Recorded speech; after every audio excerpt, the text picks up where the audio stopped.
Olá, amigas e amigas do TN, boa tarde para vocês. Já vamos começar com imagens lá de Camburi, porque o céu está nublado, choveu mais cedo, agora a pista está relativamente seca, mas a gente vai mostrar também todos os transtornos dessa chuva que atinge principalmente o sul do estado. Daqui a pouquinho todos os detalhes.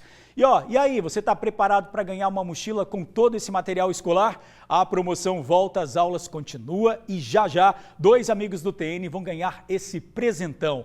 Uma promoção da TV Tribuna em parceria com o Mini Preço.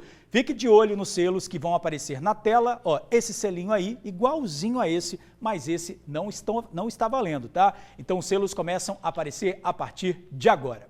E a gente já começa falando de uma família que teve o carro roubado na Serra. O homem foi abordado por dois criminosos. A mulher foi obrigada a sair e retirou duas crianças do veículo. Após o crime, a vítima correu no DPM, vejam só, mas os militares disseram que não poderiam ir atrás do carro. Vamos ver. São 7 da noite. Um homem chega de carro em uma rua do bairro José de Anchieta. Ele desce e vai até uma distribuidora de bebidas. Enquanto é atendido, dois homens se aproximam. O que está de guarda-chuvas se afasta um pouco.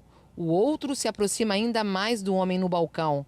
Armado, o suspeito anuncia o assalto. O criminoso exige as chaves do carro. A vítima parece resistir. Chega a argumentar, mas o bandido de guarda-chuvas dá o apoio. A vítima percebe o risco e entrega as chaves do veículo. Os assaltantes entram no carro da vítima e vão embora. O assalto aconteceu na noite dessa terça-feira. A vítima é um motorista. Ele estava com a mulher, o filho de 11 anos e o neto de apenas 4 meses. Chegou, encostou e pediu a chave do carro. Me dá a chave do carro, me dá a chave do carro. Eu falei, rapaz, tem família lá dentro, tem criança lá dentro. Ele, não, me dá a chave do carro, senão você vai morrer. Você quer morrer aqui agora? Você quer morrer aqui agora? Aí eu peguei e entreguei a chave do carro a ele. O outro foi lá, tirou as crianças e a menina dentro do carro. Ele pegou, ligou o carro e saiu com o carro. A mulher do motorista, que o aguardava no carro, teve que sair às pressas. Quando eu percebi a ação e ele abriu a porta do carro, aí eu falei, moço, deixa eu sair. Aí ele falou comigo assim, vaza então agora. Aí ele já chegou abrindo a porta do carro. Ela conta que teve medo de não conseguir tirar as crianças. Nossa, uma coisa horrível, eu pensei que ele fosse me levar, porque na verdade ele... Desculpa porque... Eu me emociono mesmo, porque foi muito difícil ver o meu neto ali, mas o meu filho, e eu fiquei naquele desespero todo. E assim, eu só saí do carro porque ele deixou eu sair, porque quando eu percebi que ele já ia entrar dentro do carro e o outro também, eu falei assim, meu Deus, e agora? Foi a única coisa que eu pedi. Depois que o carro foi levado, o motorista saiu correndo e veio até que o departamento de polícia militar, que fica a poucos metros da distribuidora onde ele acabou sendo rendido. Aqui ele começou a explicar para os policiais o que havia acontecido. Foi nesse momento que ele viu que o carro dele, junto com os criminosos, passou bem aqui em frente com os faróis apagados. Ele afirmou para os policiais que tratava-se do carro que havia sido levado. E segundo ele, mesmo diante dessa afirmação, os militares disseram que não poderiam ir atrás dos bandidos. Quando eu estava conversando com dois policiais, eles passaram na porta do DPM. Eu falei com os dois policiais que é meu carro aqui, meu carro. Até o vizinho do lado estava de carro, foi atrás dele e falou, eles estão passando lá em Jardim Tropical com o farol apagado. Aí eles passaram para a viatura e tal, eu fiz até ocorrência pelo celular do batalhão lá mesmo. Quando eles tinham levado meu celular, levaram tudo. Não foram atrás não, eles passaram a ocorrência porque não podia sair dali do local. O motorista afirma que está sem chão, ele não sabe o que fazer. O carro roubado era utilizado para o trabalho e estava sem seguro. Então fica difícil, nós somos abandonados. Vanusa Santana, que fez essa reportagem, está aqui. Eu já queria abrir com uma pergunta, Vanusa. Em que momento a polícia pode ir atrás dos bandidos depois de ser acionada aí pelas vítimas, minha amiga? Boa tarde para você. Ei, Jorge, muito boa tarde para você, muito boa tarde para os nossos amigos do TN que nos acompanham de casa. Foi esse questionamento que a gente fez à Polícia Militar justamente para poder saber, sendo que essas pessoas, esses criminosos passaram na frente ali dos policiais militares enquanto a vítima ali contava um pouco do que havia acontecido com ela. E bem, eles responderam por nota. Eu vou ler para vocês agora que as informações do assalto foram imediatamente imediatamente repassadas pelos CIODs via rádio às guarnições de setor em patrulhamento, que realizaram ali várias buscas pela região, mas infelizmente os policiais não obtiveram êxito em localizar o veículo ou os criminosos no momento do fato. Bem, a afirmação feita pelos policiais militares lá na hora para a vítima, que é esse motorista, é de que eles não poderiam deixar o DPM para poder ir atrás dos bandidos, né? Essa foi a afirmação deles, acredito, porque a polícia militar não respondeu o porquê que eles não foram atrás, simplesmente disseram que as informações foram passadas para os CIODs, que repassou para as viaturas ali da região. Enfim, o que a gente acredita é que eles devam, né? Eu acho que esses policiais não poderiam deixar ali o DPM sozinho. Essa foi, pelo menos, a afirmação feita pelos policiais que estavam no plantão lá do DPM de José de Anchieta, George. Pois é, não pode deixar o DPM também, sozinho. Gê, uma outra... Vanusa, eu queria só comentar que não pode deixar Sim. o DPM sozinho, mas pode deixar o roubo acontecer, né? E não ir atrás na hora. Tem que ser apurado. Agora você também tem a informação de um outro roubo que aconteceu aí na Serra, né? Exatamente, George, é o que eu estava falando. Em Bicanga também, quase que no mesmo horário, aconteceu um outro assalto, dessa vez a uma mulher que estava aí chegando em Bicanga. Ela ia visitar um parente que mora ali nas imediações, quando assaltantes, né, chegaram ali e a renderam. As imagens não são muito claras para o pessoal que está vendo em casa, mas eu vou tentar narrar. Ela chega de carro, de repente os criminosos se aproximam ali, não dá para ver o momento em que ela é rendida, somente no momento em que ela sai do carro e ela assim vai para o meio da rua e fica perdida com uma criança no colo. Você imagina o temor dessa mulher aí sendo rendida sozinha à noite, era cedo, por volta de 7 horas da noite, mas ela acabou sendo rendida, estava com o filho. Imagina a preocupação, a mesma que essa mãe que estava no carro aí esperando o motorista em frente à distribuidora teve de retirar o filho de 11 anos e também o neto de apenas 4 meses. Essa mãe aí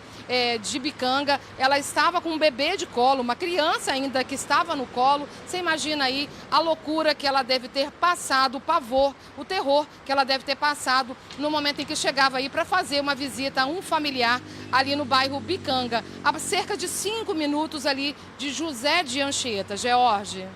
Desespero, hein, Vanusa? Com um filho e outra criança dentro do carro, que a gente espera é de uma apuração rápida para localizar esse veículo. Graças a Deus que nesse caso aí deu tudo certo. Vanusa, obrigado aí pelas suas informações.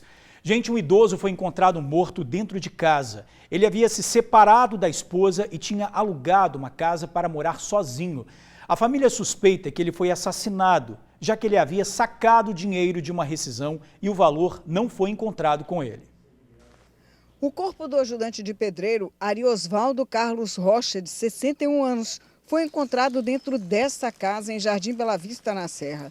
Ele havia alugado o lugar na sexta-feira passada e, de acordo com os vizinhos, passou o fim de semana arrumando a casa.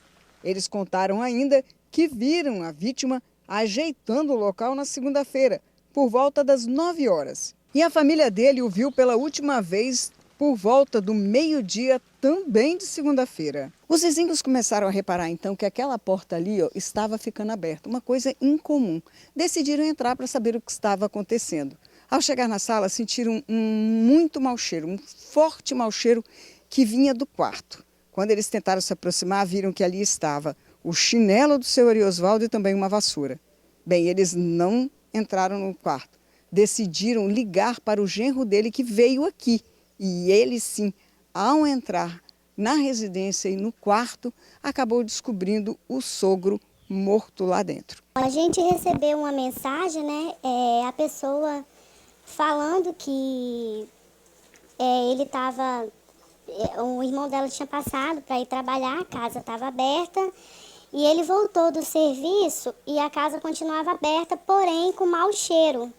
Se alguém podia ir lá ver, procurar saber o que estava acontecendo. E aí, quando o meu esposo foi lá, encontrou ele caído no chão, chamou ele, porém não teve resposta. Para a família, o ajudante de pedreiro, conhecido no bairro como Tiririca, foi assassinado. Os familiares levantam a suspeita sobre um colega de Ariosvaldo com quem sempre estava junto e que no final da tarde de segunda-feira foi visto por várias pessoas andando pelo bairro desnorteado e com a roupa suja de sangue. Pessoas que viram essa pessoa com ele e viram essa pessoa também suja de sangue na rua, desorientada. Então a gente tem praticamente a certeza de que ele não foi morto naturalmente, ele foi assassinado. Ariosvaldo mora no bairro há vários anos. Há pouco tempo havia se separado da mulher e resolveu alugar esta casa onde pretendia morar sozinho. Iria pagar o aluguel com o dinheiro que recebeu da rescisão trabalhista. E segundo o familiar, o dinheiro não foi encontrado com ele. Ele estava com dinheiro, ele estava com R$2.500 em mãos, né? Então, assim, o dinheiro, não, ninguém sabe do dinheiro, só encontramos mesmo os documentos dele, roupa, não tinha mais nada. A polícia investiga o caso e quem tiver alguma informação pode ligar para o Disque Denúncia 181. Vamos falar de um outro assunto que é o seguinte, gente. A gente vê que por causa dessas chuvas está tendo uma buraqueira danada, não é, em toda a Grande Vitória, em vários municípios. Em Viana, esses buracos estão dando um prejuízo danado para os motoristas. Estão por toda parte, tá? E depois dessas chuvas, a situação está ainda pior. Quando você entra em Marcílio de Noronha, Viana, você já é recebido por uma comitiva de buracos. É isso mesmo, um monte, todos em sequência. Se desviar de um, cai em outro. Atrapalha muita gente, né? Muitas vezes quando está chovendo, então, que a gente não consegue ver, né? Por conta da poça de água, acaba que a gente às vezes acaba passando, né? Eu já passei, mas ainda bem que eu estava devagar e não conseguiu quebrar nada, graças a Deus. Não tem condições não, arrebenta o amortecedor do carro todos, né? Mas também a chuva, né? Mas sempre estão conservando aí, mas a chuva vem, esburaca tudo. O Simões furou 2 pneus no mesmo dia. A primeira vez de manhã, quando estava indo para o trabalho, e depois quando estava voltando para casa. Aí é muita falta de sorte para um homem só, né? Rapaz, amassou aqui, ó, direto na roda mesmo, né? Isso. Pocou o pneu tudinho e amassou a roda. Ela tá daquele jeito ali porque o rapaz voltou ela para mim com muita marretada, mas ficou feio mesmo. No asfalto tem esse monte de pedrinhas, o famoso sonrisal, que na primeira chuva vai tudo embora. Terça-feira de manhã, quando eu passei aqui, o asfalto estava todo para cima, aí arrancaram aí, o maior transtorno, buracada, correndo risco de acidente, um pedestre, né? Muito perigoso aí, agora eu não sei como que eles vão fazer com essa situação aí, porque toda chuva acontece isso. Tapa, daí a pouco destapa de novo. Aí eu não sei qual é o procedimento que o município ou o estado vai fazer com uma questão de uma buracada dessa. Tem um rapaz que trabalha comigo mesmo, ele estourou 2 pneus aqui, um vindo trabalhar e o outro indo embora, entendeu? Então fica numa situação difícil, complicada. Enquanto isso, o motorista tem que ficar bastante atento, porque pneu tá caro, viu? E a gente paga imposto, eles falam que vão investir o imposto em infraestrutura e a gente não vê isso, entendeu? Todo ano, ó, o carro está vencendo já o documento, daqui a pouquinho vai pagar, mas cadê o investimento na infraestrutura, no asfalto, melhoria nas estradas? Então é complicado. Agora eu vou ter que morrer em 2 pneus. Está custando em torno de R$300 cada pneu. E quem vai pagar essa conta depois, né? Pelo visto, ainda vai demorar um pouco aí para resolver. A Prefeitura de Viana diz que recapeou a via, mas ela apresentou um estufamento por causa das fortes chuvas. O recapeamento definitivo vai ser feito quando a chuva der uma trégua. O local está sendo monitorado pela empresa que presta serviço ao município. Olha, uma das construções franciscanas mais antigas do Brasil virou reduto de usuários de drogas e também cenário de confusão. Moradores do centro de Vitória reclamam que o convento de São Francisco está abandonado. Parece o quintal de uma casa, mas a fachada é de um monumento histórico de Vitória. E quem está aí dorme ou usa drogas no local. A filmagem foi feita por moradores que assistem a essas cenas dia após dia. O convento, que é um dos maiores monumentos históricos, né, da cidade de Vitória, um dos conventos mais antigos do Brasil. Isso aqui é usado permanentemente por moradores em situação de rua e às vezes por moradores aqui do centro para usar drogas também. Fazem festa aqui, usam droga, até sexo muitas vezes acontece aqui. Durante o dia o monumento histórico fica assim, vazio. É que pela manhã chega um vigia que faz uma pequena limpeza do local e retira qualquer pessoa que estiver dormindo. O problema maior é à noite, quando há pouca iluminação e nenhuma vigilância.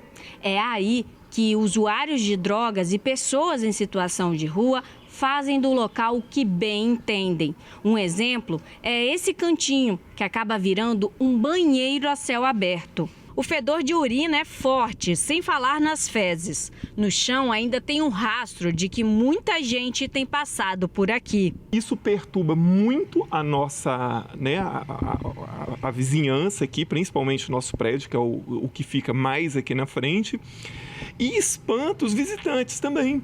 Porque muitas vezes visitantes vêm aqui, principalmente no horário da noite, para aproveitar esse espaço que é realmente muito bonito. E as pessoas voltam porque ficam assustadas. A gente liga para o 190, liga para o 156, não acontece nada, ninguém vem aqui. O convento de São Francisco faz parte da história do Espírito Santo. Vizinho da Cúria Metropolitana, no local não há sequer uma placa sobre a obra do século XVI. Isso aqui é um espaço muito bonito, até para ser aproveitado por famílias, com criança, porque tem esse jardim aqui em frente, né? É uma área que tinha que ser mais visitada também, mais propagada, mas as pessoas têm medo. O que é uma pena, né? Como eu falei, isso aqui deveria ser, assim, não é que deveria ser. Isso aqui é um dos espaços históricos mais importantes do estado, porque é um dos conventos mais antigos do estado. A Guarda Municipal da capital diz que o patrulhamento acontece ao redor. O patrulhamento ocorre normalmente, como ocorre em todas as ruas do centro. Vocês não têm registro de acionamento aqui para a área? Registro pode até ocorrer, porém o atendimento é feito nesse momento. Se há um número elevado de ocorrências, a gente intensifica os patrulhamentos na região. E hoje não é o que a gente tem, não tem o nosso conhecimento, não tem esses registros no 156 que façam com que nós intensificamos esse patrulhamento. Olha, a Secretaria de Assistência Social de Vitória disse que equipes do Serviço de Abordagem Social monitoram esses pontos e fazem abordagem à população em situação de rua. São oferecidos serviços de abrigo e o Centro POP, além de encaminhamento a atendimento de saúde. Desde ontem, a gente pediu uma nota à assessoria da Arquidiocese de Vitória, mas infelizmente não tivemos retorno. Bom, vamos chamar aqui a Suzy Faria, tentar o nosso contato com ela, que ela vai falar de uma confusão que aconteceu no Morro do Bonfim, em Vitória. Suzy, toda essa confusão terminou em tiros, começou com uma reclamação de barulho. Conta pra gente, boa tarde.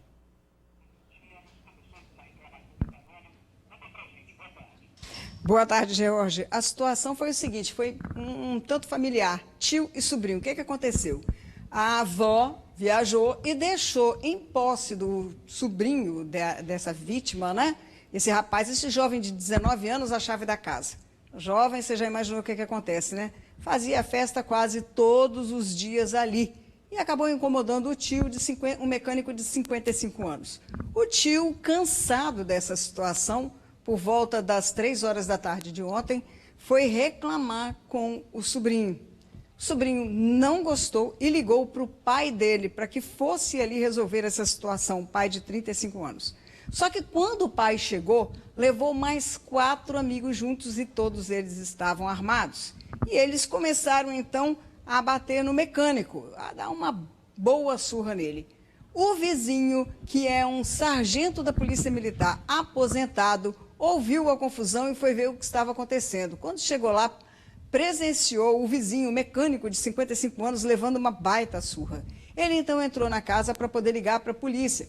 Acionou aí o CIODES, que mandou as viaturas para lá. Só que não daria tempo, de acordo com o relato do sargento. Isso porque ele viu, na hora que o pai do adolescente de 19 anos mirou uma arma para a cabeça do mecânico de 55. Ele então não pensou duas vezes e reagiu atirando contra essas pessoas.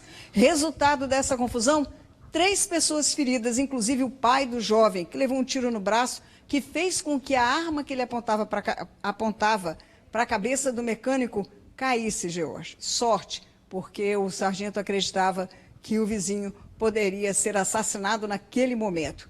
Pois bem, 3 baleados foram para o hospital receber atendimento e depois desse atendimento foram todos para a divisão de homicídios e proteção à pessoa prestar depoimento sobre o que aconteceu, George. Essa foi a confusão que aconteceu ontem por volta das 3 horas da tarde lá no bairro Bonfim e que teve interferência do sargento. Como eu disse, todos foram levados após o atendimento para a DHPP. George.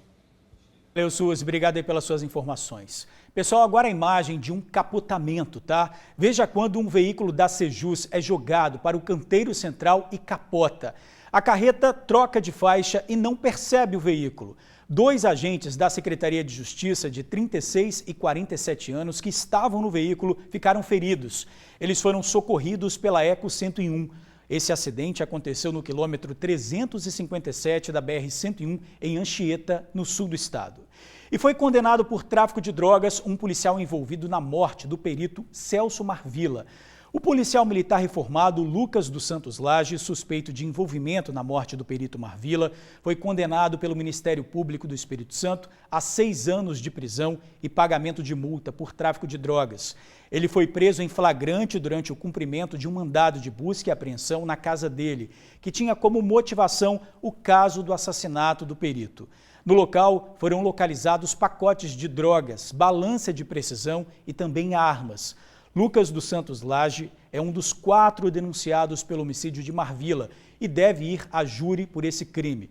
Nas investigações, a polícia apontou que a motivação para a morte do perito foi a venda do Jockey Club, entidade que ele era presidente. Outros envolvidos no crime também já estão presos. Vamos falar agora das chuvas, gente, que atingem o estado, que elas continuam causando estragos. Veja como ficou Mimoso do Sul, a cidade com o maior acumulado de chuva nas últimas 24 horas. Segundo o boletim da Defesa Civil, 27 pessoas estavam desalojadas e outras 8 desabrigadas. Ainda há previsão de mais pancadas de chuva. Vamos trazer esse alerta ao vivo. Quem traz as informações para a gente é o repórter Luciano Rosetti. Olá, Luciano, boa tarde para você.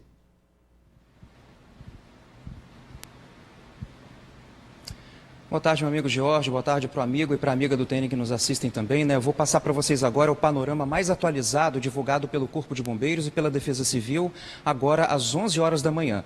Nas últimas 24 horas, de acordo com o novo boletim, a cidade que mais choveu aqui no Espírito Santo foi Rio Novo do Sul, com 109 milímetros. Em segundo lugar, São José do Calçado, com 98 milímetros. Em terceiro, Bom Jesus do Norte, com 94.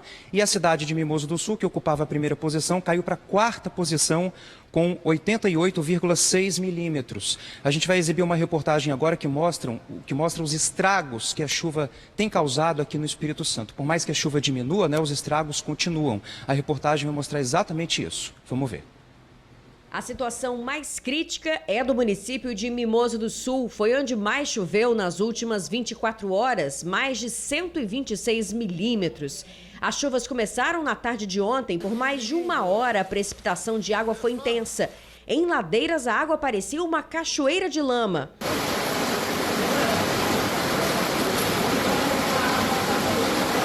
Em algumas ruas, a força da água destruiu calçamentos. O Rio Muqui do Sul e os córregos Santa Marta Belmonte e Serra extrapolaram a cota de inundação.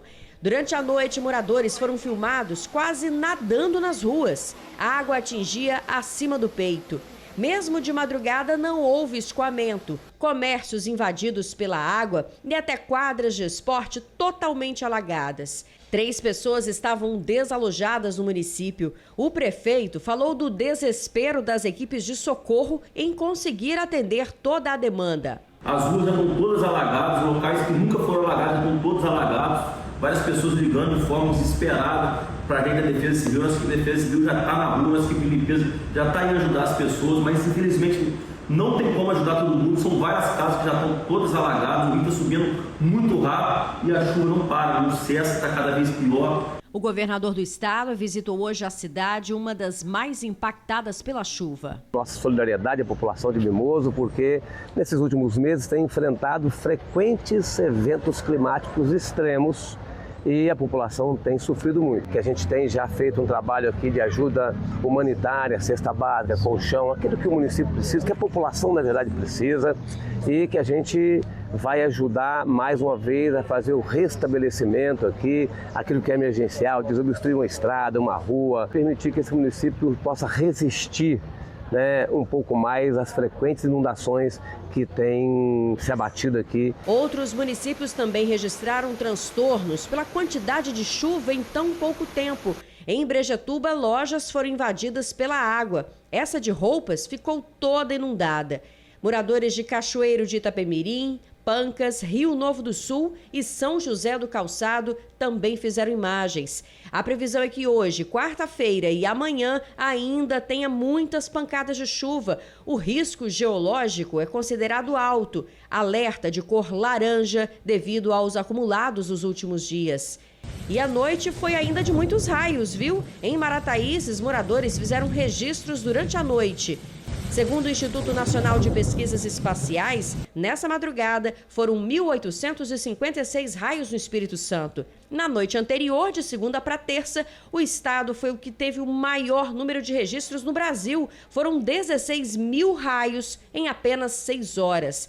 Na Grande Vitória, muita gente se assustou. E olha, ainda pode ter mais descarga elétrica. É um fenômeno natural que acontece pelo movimento de partículas de água nas nuvens, tipicamente nuvens que vão muito alto, que são mais comuns nessa época do ano, e por isso a gente tem, com esse movimento da água dentro da nuvem, a eletrização da nuvem. Como uma nuvem está eletrizada, essa carga elétrica precisa ser descarregada de alguma forma. E ela é descarregada nessa rápida descarga elétrica que a gente vê, inclusive, a ionização é chamada de raio. E a gente ouve esse barulho chamado trovão. À medida em que você vai percebendo uma estação com mais precipitação e com mais formação de nuvens, é comum que tenha também mais tempestades desse tipo.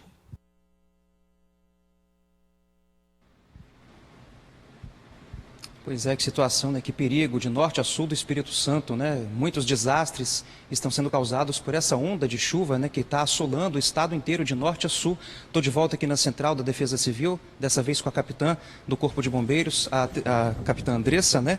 Então, capitã, como é que tem sido o trabalho do Corpo de Bombeiros de norte a sul do Espírito Santo? Existem muitas áreas que são mapeadas por vocês, né? Boa tarde.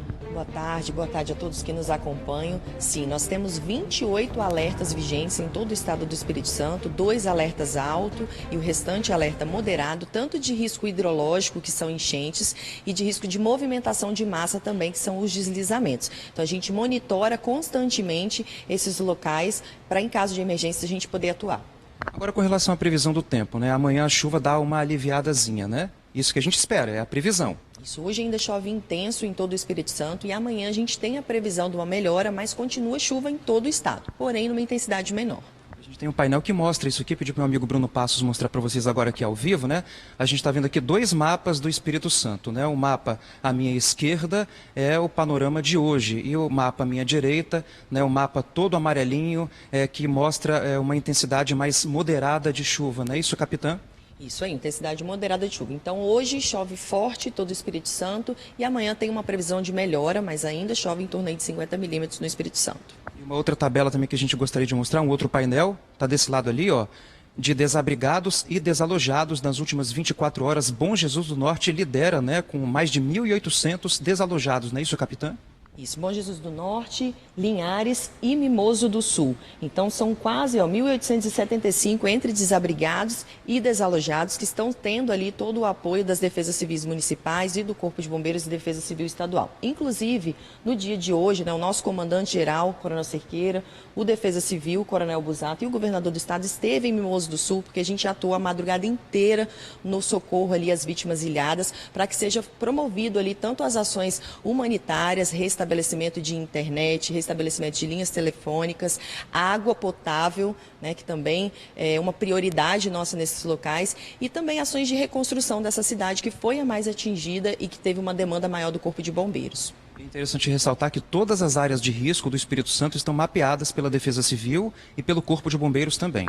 Sim, o Espírito Santo, ele é um dos estados brasileiros que está totalmente mapeado em áreas de risco. Então, a gente sempre emite aí os nossos alertas diariamente, a gente tem os boletins extraordinários, então a gente pede à população, inclusive a população de Mimoso, reforçou aí que esse aviso que a gente emite da previsão do tempo, avisos de chuvas intensas, ajudou ali as pessoas saírem da sua região, das suas casas, para ir para um local seguro devido a essa intensidade das chuvas. Agora, a gente viu na reportagem também que muitos raios, né, muitas descargas elétricas aqui no Espírito Santo. Quais são os principais cuidados, capitã? Os principais cuidados, o raio, ele sempre vai procurar uma área menor entre a nuvem e o solo. Então, se você estiver num campo aberto, não fique exposto, né? Procure um local protegido, porque se você estiver num campo aberto, numa praia, esse raio pode cair até você. Assim como você estiver com um guarda-chuva ou um guarda-sol, então procure um local totalmente abrigado. Uma árvore ou até um abrigo de ônibus também tem a tendência de atrair o raio, porque são locais mais altos. Então, procure um local seguro para se abrigar e ficar em segurança. Vale todo cuidado, todo alerta, né? Capitão, muito obrigado por suas palavras aqui ao vivo no TN, né? E sobre essa situação dos raios, né? Amigo do TN que nos acompanha, tem aqui uns dados muito interessantes. Olha só, na madrugada de ontem, foram 16 mil raios aqui no Espírito Santo, 16 mil descargas elétricas aqui em todo o estado, né? De ontem para hoje, né, na madrugada de hoje, foram 1.800 raios. Ao todo, né, nos últimos 20 anos, 175 pessoas morreram aqui no Espírito Santo, vítimas de descargas elétricas. Esse foi um dado divulgado pelo Grupo de Atividade Atmosférica do INPE, que é o Instituto Nacional de Meteorologia. A gente separou um trechinho da entrevista do especialista que explica o que fazer nessas situações de risco. Vamos ver. Existem riscos, existem registros de mortes por raio e existem registros de ferimentos por raios. Por isso é importante ter algum cuidado quando você está numa tempestade elétrica. O principal cuidado é evitar uma área aberta e descampada, porque existe um fenômeno físico ligado a pontas que você tem concentração de cargas elétricas nas pontas. Por isso que o para-raio é uma ponta também. Mas se você está num campo aberto, você é a ponta, pode ser você o local mais provável onde um raio atinja. Se você está num campo aberto e tem uma árvore, a árvore é o local mais provável onde o raio se descarregue. Por isso, embaixo de árvore de jeito nenhum, mas em ambientes fechados você está mais protegido.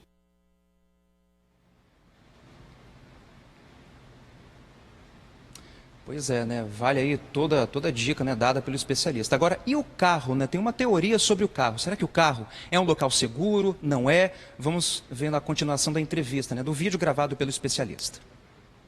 O carro é um exemplo bem peculiar e bem interessante, que é um exemplo parecido com estar dentro de um avião, estar dentro de um trem. Mas é muito peculiar. Não é por causa da borracha das rodas, como às vezes as pessoas pensam. É porque dentro de um carro você está no que a física chama dentro de uma gaiola de Faraday. Uma gaiola de Faraday é um invólucro metálico e todo mundo que estiver dentro de um invólucro metálico não sofre descargas elétricas, porque tem uma lei da física muito específica que mostra isso. Então, o carro, como ele é metálico e é um invólucro fechado, se você tem o carro sendo atingido por um raio, a descarga vai para o chão e quem está dentro do carro está protegido. Existem normativas de segurança nacionais e internacionais que recomendam você não entrar no carro ou sair do carro logo após uma tempestade elétrica com muitos raios. Às vezes o carro está no estacionamento, tem uma tempestade com raios, você quer ir direto para o carro. O que essas normativas sugerem é que você espere alguns minutos para você dar tempo das cargas residuais se descarregarem para o chão e aí sim fica seguro entrar no carro. Porque assim que você abre a porta, ele deixa de ser um invólucro metálico fechado. Então você tem pontas disponíveis para poder ter descarga elétrica.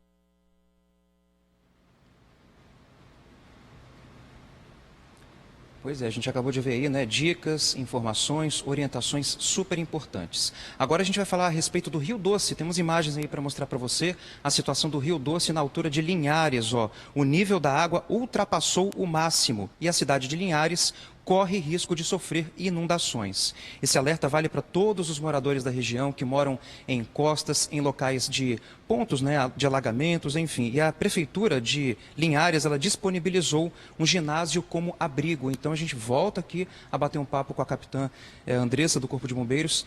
É uma área também que está sendo bem observada por vocês, né? A área de Linhares, ali o entorno do Rio Doce, não é isso, capitã? Sim, no nosso boletim extraordinário, inclusive, a gente divulgou essa informação que o nível do Rio Doce em Linhares está acima da cota de inundação. Então, a população ribeirinha já está sendo retirada ali dos bairros ali que mais alagam para garantir ali uma segurança para essas famílias. E em Linhares, a gente tem também um grande número de desabrigados e desalojados. A gente mostrou agora há pouco, né, no painel aqui da Defesa Civil. Capitão, muito obrigado por suas palavras aqui ao vivo no TN, né? E Jorge, você tem aí com você no estúdio imagens de satélite, né, de todo o Espírito Santo, né? Mostra pra gente aí, por favor. Obrigado, Luciano. Obrigado, Tenente. Antes de mostrar essas imagens, vamos atualizar aqui um dado, né? Bom Jesus do Norte, gente. O dado que foi atualizado agora, né, no último balanço da Defesa Civil, está com 1.832 desalojados, né? Maior aí do que Mimoso do Sul. Então, quer dizer, Linhares também, a própria Tenente já disse, também está com desalojados. Esse é o dado de agora, tá? Bom Jesus do Norte com 1.832 desalojados. 19 estão desabrigados e foram encaminhados para a creche Tia Fatinha. Vamos ver agora, então, as imagens de satélite para hoje que mostram exatamente como é que está se comportando essa massa de ar. Ó, a gente vê aí, pode soltar essas imagens, a gente vê aqui que aqui é o mapa do Espírito Santo, tá? O mapa do Espírito Santo. Essas imagens em vermelho, gente, elas significam 60 milímetros de chuva. Então a gente vê que a chuva se concentra nessa parte central aqui do estado. 60 milímetros de chuva significa 1 litro de água em 1 metro quadrado. Então significa 60 litros de água dentro de 1 metro quadrado. Vai chover bastante ainda hoje nessa região. Nessa região aqui verde que a gente está vendo no sul, são 12 milímetros de chuva, ou seja, vai começar a diminuir a chuva aqui no sul, no norte do estado não vai chover tanto assim. A gente tem um outro mapa, não é, que foi um mapa até que a gente exibiu na reportagem, que é esse mapa do INMET, que mostra essa massa, né, essa massa laranja aqui cobrindo o Espírito Santo. Como a gente disse, o extremo norte não vai chover, mas essa é a previsão para hoje. O mapa do INCAPER também mostra como hoje vai chover. Hoje tem previsão de chuva para todo o estado, né? Todo o estado aqui com previsão de chuva. Graças a Deus, a Tenente Andressa informou que a partir de amanhã essa massa de ar já vai se deslocar aí para o oceano e vai diminuir a quantidade de chuva no estado, mas hoje ainda o estado é de atenção, tá? A gente está falando aí que a chuva sempre traz os transtornos dos buracos. Agora, olha só em Aracruz, que teve um protesto irreverente. Quem passava pela rodovia Primo Beach, na altura de Barra do Riacho, deu de cara com esse boneco aí, tá vendo? Ele mergulhou de cabeça, gente, para protestar contra os buracos na estrada. A comunidade pede melhorias, claro, no trecho, que está só uma buraqueira, e isso é um risco de acidente na certa. Nas redes sociais, o texto dessa postagem aí diz o seguinte: meu povo, eu venho aqui perguntar para as autoridades até quando a gente vai ficar à mercê da estrada Aracruz a Santa Cruz via Irajá. Estão horríveis de tantos buracos. Está um perigo para todos nós que precisamos transitar nela no nosso dia a dia. Estou indignada, nossa amiga do TN diz, com tanto descaso com a vida, que é o nosso bem maior. Esse, gente, texto segue com outras reclamações, tá? E o que a gente sabe é que a chuva traz mesmo esses problemas nas rodovias e a gente espera que rapidamente isso seja resolvido, porque isso pode acabar com o fim da vida de alguém, né? Olha só, vamos chamar a repórter Suzy Faria de volta, porque ela traz informações sobre o chefe de tráfico de drogas de Jesus de Nazaré, em Vitória. Suzy, tem informação sobre a prisão dele? Boa tarde novamente.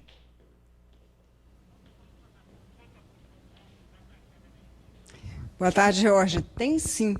Alexandre Elias Pereira da Silva, de 25 anos de idade, o Panguera, foi preso hoje pela manhã pelos policiais da Delegacia de Homicídios e Proteção à Pessoa no bairro de Santo Torquato, em Vila Velha. Ele é considerado o chefe do tráfico de drogas de Jesus de Nazaré. Dentro da residência onde ele estava, os policiais encontraram também farto material, entre eles uma droga conhecida como skunk, que seria a maconha mais modificada. O que chama a atenção, Jorge, nessa droga e nesses materiais que foram encontrados lá, é que é uma espécie de kit que ele estava vendendo. Você vai ver na imagem que tem aí na mesa dessa droga que está arrumada, que além da skunk, que tem essa cor meio esverdeada aí, tem lenço de seda de um lado e tem isqueiro do outro. Tudo para que o comprador já saia dali para usar a sua droga. Panguera, como ele é conhecido, saiu aqui de Jesus de Nazaré, ele tinha mandado de prisão expedido aí pela 10ª Vara Criminal aqui de Vitória e tentou se refugiar em Vila Velha, mas não deu certo não, viu? Além disso, ele é acusado aí de tráfico de drogas e também de associação criminosa. Foi pego dentro de casa, onde também estava uma mulher de 25 anos. Não ofereceu resistência e agora já está na prisão. De acordo com o delegado Romualdo Gianordoli, ele era procurado desde a Operação Sicário 4, que foi desenvolvida lá no ano de 2022. Agora, Panguera já está na cadeia. George. Valeu, Suzy Faria. Informações quentíssimas pra gente. Obrigado aí pelas informações. Olha, agora eu vou te apresentar o Ravi, um capixabinha de 2 anos que já sabe ler, conhece palavras em inglês e até faz contas. Um menino genial. Ravi é ligado no 220. Menino que não para quieto, também pudera, né, gente? 2 anos e 7 meses e ainda é genial. Pintar, ver desenho, ler. É isso mesmo. Ele já se aventura nas palavras só com 2 aninhos. Esse, Ravi. E não para por aí não, tá? Quando o assunto é inglês, ele também se aventura. O que foi o rabo do dinossauro? É azul. Azul? E como é que fala azul em inglês? Blue. Na internet, a mãe já publicou alguns vídeos do pequeno resolvendo algumas questões de matemática. É, isso também. Olha só. 1 mais 1... 2. 2. Um belo dia, a Kênia escreveu o nome do Ravi num papel. Desse jeito aqui. E ele leu. Ela levou um susto. É porque na época ele tinha só 2 aninhos de idade. Claro, como é que uma criança de 2 anos já sabe ler? Ela foi escrever outras palavras e ele foi acertando tudinho, aprendendo direitinho, falando ao modo dele. Hoje o Ravi tem 2 anos e 7 meses e surpreende ainda mais a família. Todo dia é um aprendizado diferente. A gente estava deitada naquele momento ali para ele ficar mais tranquilo para dormir. E aí eu escrevi o nome dele desenhando ali com ele, escrevi o nome dele, aí ele foi e identificou Ravi. Aí eu olhei assim pro meu esposo, estava do lado, aí ele falou, ele já identifica o nome dele. Eu falei, já? Ele já. Aí comecei a escrever outras palavras para ver se ele tinha mesmo noção daquilo dali que ele estava, ou se era só o nome dele. Aí ele foi lendo, foi uma surpresa. Eu fiquei assim, impactada. Esse ano pequeno deve entrar na escolinha, a princípio, para a idade dele mesmo. E a família já está buscando aí especialistas para ajudar a lidar com essa condição do Ravi. A gente já está à procura de um neuro, para avaliar, até mesmo também uma clínica para ver essa questão se realmente ele tem o QI elevado. Ao mesmo tempo que é uma coisa boa, a gente se preocupa, né? De acordo com os especialistas, o Ravi pode ser uma criança com altas habilidades e dá para identificar essa condição em outras crianças. É só se ligar nas características. Elas aprendem fácil e rapidamente. Elas pensam de forma incomum para resolver um problema. Às vezes dão uma volta, às vezes são mais rápidas do que nós para resolver aquele problema. Elas são persistentes e persuasivas. Elas estão sempre curiosas em busca do porquê das coisas. E aprendem facilmente outras línguas. A família também tem um papel fundamental nessa jornada. Porque em muitos locais onde ela está, ela é tida como estranha e se ela é bem acolhida em casa, ela vai desenvolver isso melhor. As crianças com altas habilidades não são aquelas que são excelentes em tudo. Não, ela pode ter dificuldades em alguma coisa. Ela pode apresentar essa dificuldade até numa aprendizagem. Esperto, ativo, inteligente, além de tudo. Um doce. Um garoto super carinhoso. É um fofo, Ravi, não é não?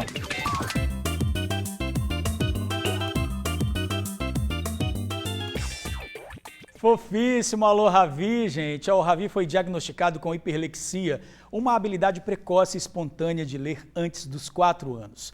Os pais de crianças como Ravi precisam buscar uma orientação de um especialista para evitar que no futuro a criança tenha dificuldade de relacionamento social e também até de aprendizado.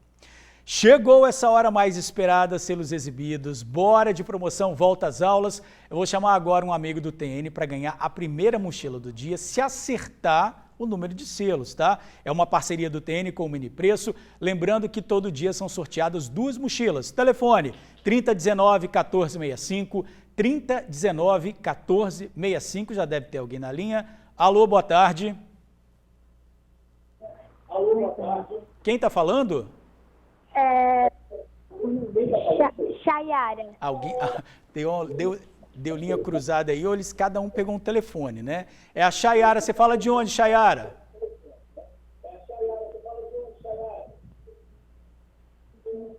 Cantinho do Céu. Cantinho do Céu, Da na Serra. Serra. Muito bem. Quantos selos apareceram?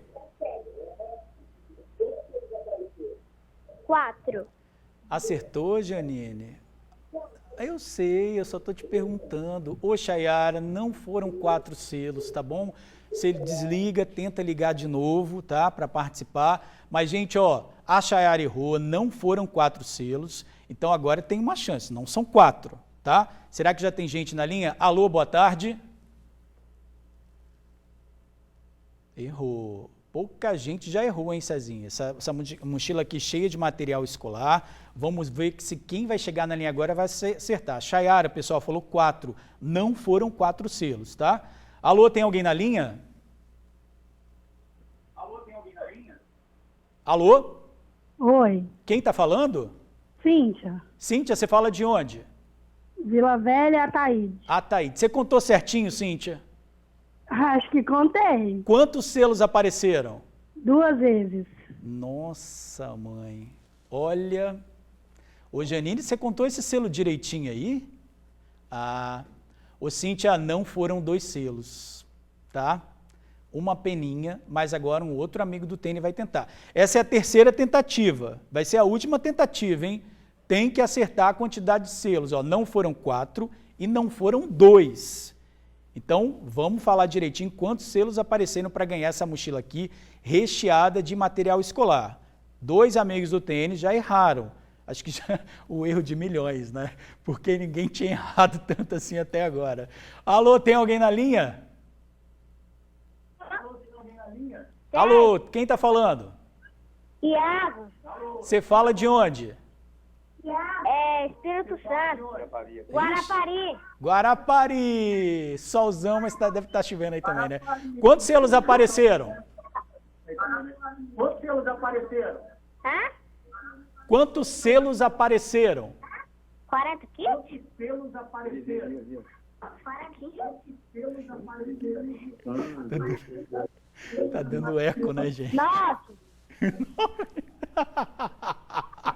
Não. 9 selos. Ô, Janine, vamos suspender essa de agora, né? E vamos no próximo, a gente vê o que a gente faz, porque 3 zerou tudo, tá, gente? Zerou tudo. Daqui a pouquinho a gente fala como vai valer a regra, porque no retorno do TN1 a gente vai te mostrar um trabalho que resgata animais de rua e até de doação. A gente já volta. TN1 de volta, agora 12h50. Vamos falar agora de um programa de resgate de animais. Importante para eles, mas também para a população. O Vitor Zucolotti conta pra gente que acompanhou esse resgate, né, Vitor? Você até acompanhou um resgate. Boa tarde para você. Ei, Jorge, boa tarde para você, para o pessoal que está assistindo a gente aí, tá aqui no TN1. É isso mesmo, é um resgate que a gente foi acompanhar. Muita gente lembra, né, daquela situação da carrocinha, vai pegar o cachorro e tudo mais, o que vai fazer? Esse resgate faz exatamente isso, de pegar o cachorro, de resgatar o cachorro, só que aí o que acontece depois é que é muito bacana, é dignidade para o animal e é lógico, também pensando na saúde do morador. Dá uma olhada na matéria que eu fiz junto com o Ronivaldo Nascimento, depois a gente conversa mais. A Manu fica na dela, mas está de olho em tudo. É a dona do pedaço. O Atos, esse molecão aí de 7 meses, não para quieto, ele quer brincar o tempo todo. É assim o quintal da casa da Érica, com a cachorrada toda reunida. Tem também um grandão ali, ó, tá vendo? Nesse caso, ele que adotou a família. É uma paixão pelos animais que vem desde sempre, desde criança. O meu pai era criador de manga larga machador, meu falecido pai. Então, desde criança, eu sempre tive essa paixão por animais, né? E cresci aqui. 42 anos, moro aqui. Então, cachorros nós tivemos já um monte, vários. Então, sou apaixonada por animais. Esse cachorrinho pequenininho aqui que está no colo da Érica é o Todd. Ao todo, 3 cachorros ela adotou através desse programa da prefeitura aqui em Viana, o É o Bicho. E tem mais um para chegar. Vale deixar bem claro, gente, que antes desse carinho aqui, eles estavam na rua. Mas agora já tem um tutor. A iniciativa, desde o mês passado, está recolhendo animais que ficam nas ruas de Viana. Alguns são mais fáceis de serem resgatados, como é o caso da Belinha, olha só. Outros já são mais ariscos. É o caso desse aí, ó. Ficou bravo quando pegaram ele, mas já estava mais manso dentro da gaiola. Tanto é que ganhou esse nome, Bravo. Mas daqui a pouco, ele vai agradecer. A gente vem fazendo essa varredura na rua. A gente começou aqui no bairro de Viana Sede e aí a gente vem buscando esses animais que vivem em situação de rua e que são mais propensos a dar crias que vão estar em situação de abandono, né? Então, para fazer um maior controle populacional, a gente começou essa etapa agora para buscar esses animais que estão na rua e levar para o rancho para tratamento e castração. O rancho é o local para onde vão esses animais. Ali eles são assistidos, passam por todos os cuidados necessários. E, em seguida, ficam à espera de um lar. A Lourdes Gomes está querendo o tutor. Tá vendo aí? Que coisa linda? O Alberto também. E a Nega Véia está disponível. A gente faz periódicas feiras de adoção, né? Mas se a pessoa tiver interesse, ela pode entrar em contato com a gente. O rancho tem um Instagram, onde eles disponibilizam os animais que já estão aptos para serem adotados. E as pessoas também podem procurar as feiras de adoção que a gente faz no município a cada 2 meses, mais ou menos. O desejo é que a Belinha e o Bravo, que foram resgatados hoje, em breve consigam um lar. Que sejam acolhidos como a Manu, o Atos e o Todd foram pela Érica. Que ganhem carinho. Incentivo a quem puder ir até o rancho. Essa ação da prefeitura que tem feito também é muito importante, tirar os animaizinhos da rua. É muito importante, sim, adotar um animalzinho. Eles precisam de um lar. Pois é, trabalho bacana, né, gente? Quem quiser adotar um animal pode acessar o Instagram do Rancho Bela Vista, que fica na Serra, que é o @clínica-vet, vetmudo, RBV, @clínica-vet-RBV, para poder adotar um animalzinho e também pode entrar em contato com o WhatsApp do serviço, que é 99822-4116, 99822-4116, não só esse de resgate dos animais que estão na rua, animais também que estão sofrendo os maus tratos e também para poder fazer cadastro aí, para poder fazer a castração de algum animal. Jorge, em compensação, se a gente vê essa história tão bacana aí do bem-estar animal, em Vila Velha a prefeitura também está de olho no bem-estar dos bichinhos também, dos cachorros, dos gatos, e por conta disso uma clínica veterinária, ela passou por uma inspeção. A gente está aqui com o Celso Cristo. Celso é diretor de bem-estar animal e veterinário aqui do município de Vila Velha. Celso, boa tarde, obrigado por falar com a gente. Explica pra gente o que aconteceu com essa clínica. Vocês receberam uma denúncia do Conselho de Veterinária aqui do estado, é isso? Boa tarde a todos. A gente recebeu um ofício direto do Conselho Regional de Medicina Veterinária e fomos investigar essa situação, já que não tinha sido franqueado o acesso dessa clínica ao próprio Conselho, e fomos junto com a Guarda Municipal, junto com a fiscalização de meio ambiente, e adentramos a clínica para poder fazer essa avaliação. Encontraram o que lá, Celso? Na verdade, essa clínica ela tinha toda uma questão de esterilização de materiais e de incompatibilidade com o serviço não só de cirurgia, como de internação. Então foram encontrados fios de cirurgia inadequados, foram encontrados medicamentos vencidos, foram encontrados instrumentos oxidados, ou seja, enferrujados. Então, fizemos a opção por preservar a vida dos animais, porque isso interfere diretamente na condição de saúde deles. Então, a gente interditou não só a área de internação, como interditamos o centro cirúrgico.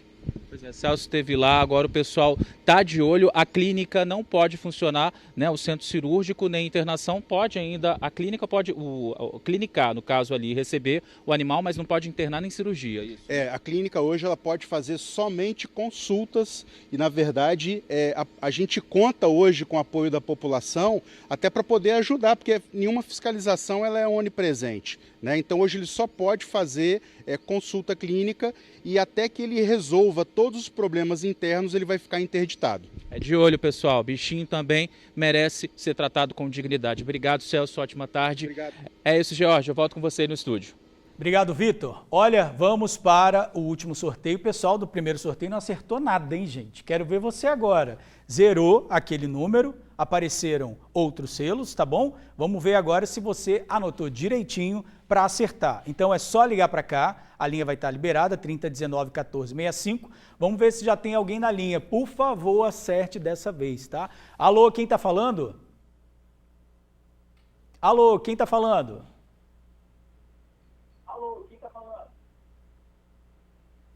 Pode falar, tô ouvindo até minha voz lá na televisão. Ó. Alô, quem tá na linha? Alô, alô, alô. Janine, hoje não deu, então a gente vai sortear amanhã. Uma das mochilas vai direto para o nosso @TV Tribuna Jornalismo, vamos fazer um sorteio lá. E amanhã a gente decide se faz os 3, né, Janine? Amanhã a gente decide, tá bom? Porque ninguém acertou nada hoje. A gente volta daqui a pouco. A quarta-feira segue ainda com muitas nuvens e tempo instável em todo o Espírito Santo. Tem previsão de trovoadas entre a tarde e a noite de hoje em todas as regiões. Amanhã o tempo melhora no estado. E a gente fica por aqui. Até amanhã.